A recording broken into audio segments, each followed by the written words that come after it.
여러분 안녕하십니까. 아침의 매일경제 뉴스 길잡이 이상훈입니다. 오늘도 한꺼풀 더 깊이 들어가는 상세한 뉴스를 여러분께 전해드리겠습니다.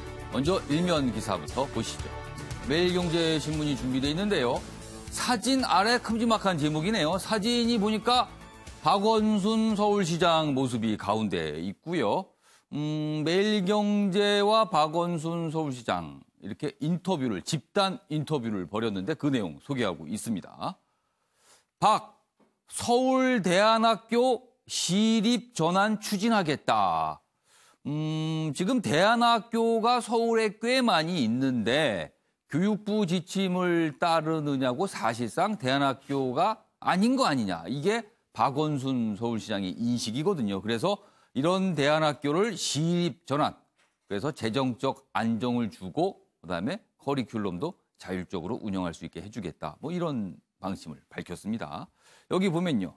교사 급여 공간 시가 지원을 하고요. 아이들 창의성 이끌어내는 핀란드식 교육 시스템을 도입하겠다. 이런 입장을 밝혔습니다. 교육부와 교육청도 입장이 있을 텐데 아마 반응이 좀 있을 것 같습니다. 자, 다음은 동아일보 보겠습니다. 종전선언 그리고 핵 부분 신고 하노이 선언 1차 윤곽이 나왔다. 이렇게 제목을 달고 있네요. 북한과 미국이 평양 실무 협상을 벌여서 의견 접근을 보였는데 이런 내용이 아니겠느냐 이렇게 전달을 하고 있습니다. 자, 스티브 비건 미국의 대북정책 특별 대표입니다. 공개된 적 없는 실질적 내용을 논의했다. 이렇게 돼 있고요. 그리고 트럼프 대통령은 하노이에서 2차 정상회담을 한다. 그리고 지금 나오는 말로는 하노이에서 추가 실무 협상도 벌어질 수 있다는 말 나오고 있는데요.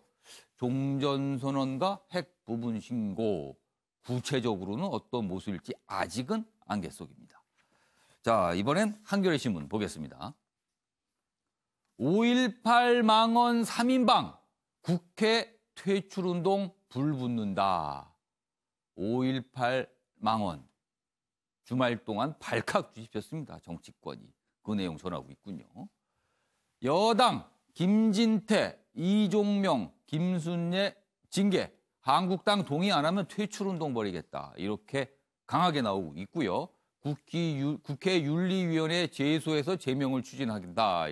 이런 입장도 나오고 있습니다. 그리고 여기에 민주평화당과 정의당도 동참하기로 했습니다. 자, 그러면 당사자인 자유한국당. 당 입장과는 다른 발언이다. 이렇게 해명을 했지만 후폭풍이 엄청납니다. 지금. 자, 마지막으로 한국일보 보겠습니다. 밀려난 을들의 생존 전쟁, 무덤이 된 자영업. 제목이 무섭습니다. 생존을 위한 전쟁이고 무덤이 됐다.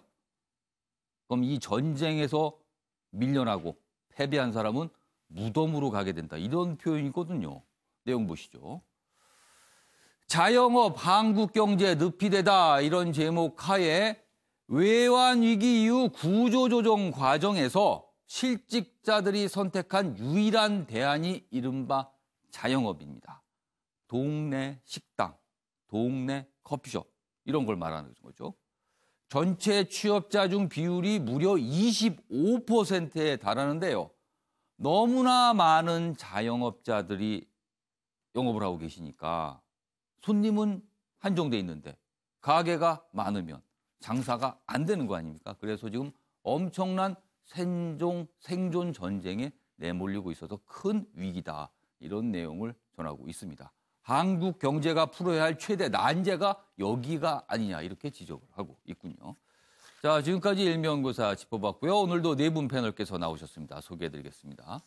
먼저 최창렬 용인대 교수 나오셨고요. 조대진 변호사, 최경철 매일신문 편집위원, 그리고 윤기찬 변호사 자리하셨습니다. 안녕하세요. 안녕하세요.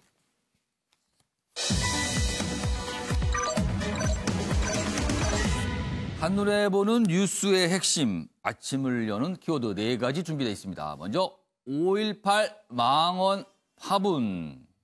정치권을 아주 휘감고 있습니다. 보이콧과 배박 논란, 자유한국당과 관련된 내용이고요. 냉골 서울대, 그리고 마지막으로 꿈이 된 닥터 헬기장. 당연히 있어야 될 것 같은데 꿈이 돼버렸습니다. 안 된다는 겁니다. 지금까지도. 자, 이렇게 4가지 키워드로 준비했고요. 첫 번째 주제는 미국과 북한과 미국 간의 협상 상황을 좀 짚어봐야겠습니다. 일단 2차 북미 정상회담의 장소는 베트남 하노이로 확정이 됐는데요. 왜 하노이일까? 그 얘기를 좀 해봐야겠습니다.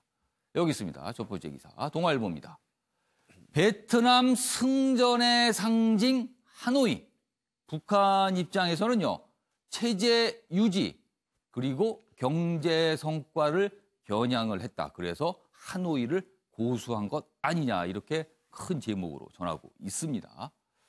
여기 보면 처음에는 거의 다낭으로 알려졌습니다. 그래서 저희 방송에서도 다낭으로 확률이 높다고 소개해드렸는데 결국은 잘못 짚었습니다. 하노이가 됐습니다. 다낭 대신 하노이 고집한 까닭은 무엇일까? 일단 북한 입장에서는 이런 의미가 있어요. 승전의 상징, 체제 유지, 경제 성과. 여기 보시죠. 더 자세히 나와 있습니다. 미국과 전쟁 벌인 북베트남의 수도, 그리고요, 김일성, 김정은 위원장의 할아버지 김일성이 1958년과 1964년 2차례 방문한 곳. 이런 의미도 좀 있겠군요. 자, 김정은 55년 만에 국빈 방문할 듯. 김일성, 김정은. 뭔가 이렇게 겹치는 모습인데 이런 노림수도 있지 않았느냐, 이런 분석이네요. 그리고 자, 그럼 미국 입장에서는 왜 받아들여줬을까요? 다낭을 고집했다는 걸로 알려졌는데요, 미국은. 여기 있습니다. 트럼프, 비건 보고받고 장소 양보. 비핵화 조치 더 큰 결과물을 노린 듯. 장소에 고집하기보다는 실질적인 결과물을 더 비중을 둔다. 그러니까 장소는 양보했으니까 더 내놔야 된다. 이런 보석이 아닌가 이렇게 전망을 하고 있네요. 회담장인 국립컨벤션센터가 유력하다. 이런 얘기도 나오고 있습니다. 여기 보시면 여러 가지 지도가 있는데요. 호텔 이름도 나오고 이 모습입니다. 지금 정상회담 장소 후보지로 꼽히는 국립컨벤션센터 이 모습인데 지금 경계가 삼엄하게 이루어지고 있다는 소식도 들리고 있습니다. 관련 기사가 하나 더 있습니다. 보시죠. 중앙일보인데요. 여기는 제목으로 아주 간결하게 북한과 미국의 입장을 정리를 했네요. 김정은, 김일성이 55년 전 찾은 하노이 관철, 트럼프는 중국 코밑에서 압박 효과. 그렇죠. 베트남, 하노이는 중국 바로 밑에 있습니다. 그래서 압박 효과가 있다. 지정학적인 설명 같기도 하네요. 그다음에 에이펙 치른 곳, 경호하기도 쉽다는 장점이 있다. 이렇게 되어 있습니다. 자, 최창열 교수님. 네. 일단 하노이로 확정이 됐고 트럼프 대통령이 직접 밝혔습니다.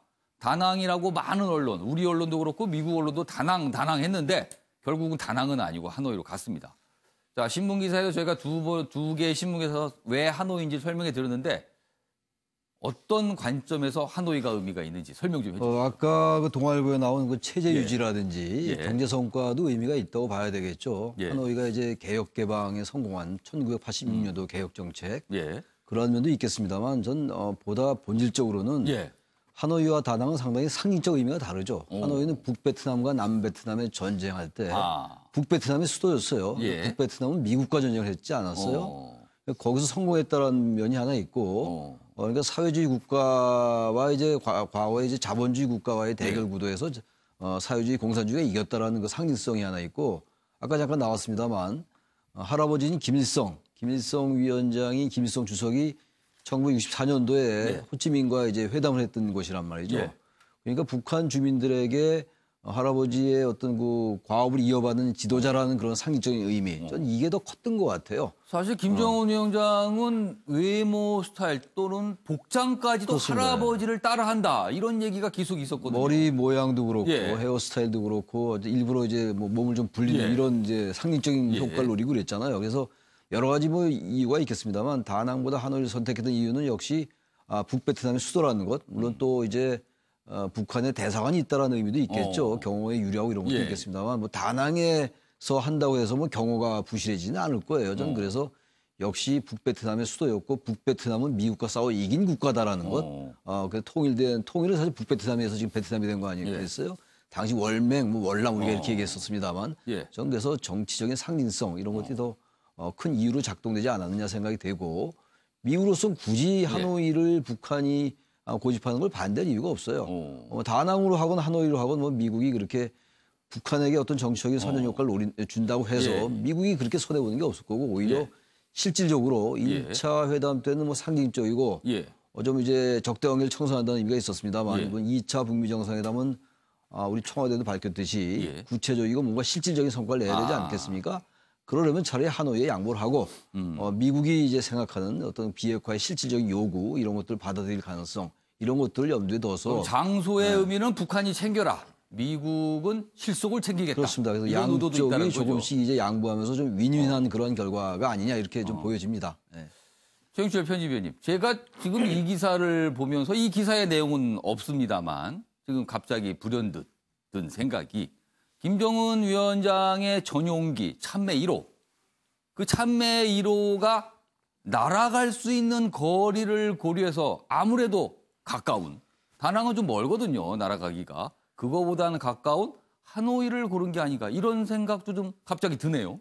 그러니까 모든 정상회담의 개최지 결정은 그 나라의 처지에 연결되어 있기 때문에 사실 김정은 위원장이 가장 선호하는 곳은 아마 저도 하노이라고 생각을 했습니다. 왜냐하면 방금 말씀하신 것처럼 참매 1호가 날아갈 수 있는 비행거리가 하노이가 훨씬 짧고 뭐 최대한으로 늘리면 뭐 갈 수는 있다고 하나 그래도 안정적으로 가기 위해서라면 그다음에 최고 저놈이 움직이는데 아무래도 경호가 가장 중요하죠. 사실 무엇보다도 가장 중요한 것이 최고 전엄인 경호입니다. 그렇기 때문에 북한의 네트워크가 다낭보다는 하노이가 더 많겠죠. 그러니까 하노이에서 북한 대사관이 있고 그 네트워크들이 경호를 충분히 커버할 수 있을 정도의 장소라고 판단돼서 아마 하노이로 갔을 것이고 그다음에 세계 최강 미국을 무너뜨린 그 나라의 핵심 수도 하노이에서 정상회담을 하면서 바로 김정은이 세계 최강과 상대하는 남큰 지도자라는 것을 세계에 알려주는. 그러니까 우리가 베트남 못지않다 뭐 이런 걸 강조하고 싶었던 건가요? 사실 어떻게 보면 1969년에 베트남 전쟁에서 미국이 거의 폐색이 짙었을 때 미국이 괌 독트린을 발표합니다. 1969년에. 미국은 이제 아시아에 지상군을 개입하지 않는다. 아시아에 개입하지 않고 미국은 상당 부분 고립주의로 나가겠다. 이러한 방침을 통보를 하거든요. 그런 의미에서 북한은 그 괌 독트린 50년을 맞아서 미국이 이제 한반도에서도 발을 좀 빼라. 종전협정을 해라. 우리도 한시적으로 그다음에 무언가 비핵화에 대한 조치를 내놓을 것이다. 그러니 이제 미국도 종전협상을 받아들이고 얄타 체제를 끝내고 한반도에서 이제 전쟁의 그림자를 걷어내고 너희들도 여기서 발 뺄 준비를 하라는 호석을 두는 것이죠. 그렇기 때문에 우리는 이 부분에서 한미동맹이 혹시 약화되지 않을까 하는 우려를 안고 있기 때문에 그 부분에서 좀 더 냉철한 판단이 필요하다고 봅니다.